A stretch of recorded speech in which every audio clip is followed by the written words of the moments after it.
Milli Məclis gələn ilin büdcəsini təsdiq etdi. İlk dəfədir ki, büdcəmiz artmır. Bu o deməkdir ki, maaşlar, təqaüdlər, müavinətlər artmayacaq. Cərimələr artacaq.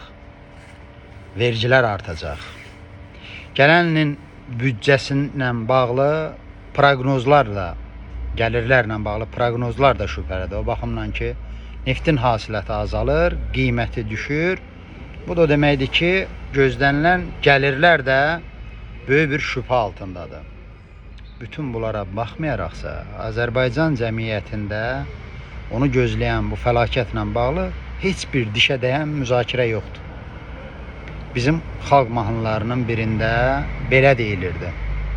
Qalada yatmış idim, top atdılar, oyanmadım. Saz ilə, söhbət ilə oyatdılar.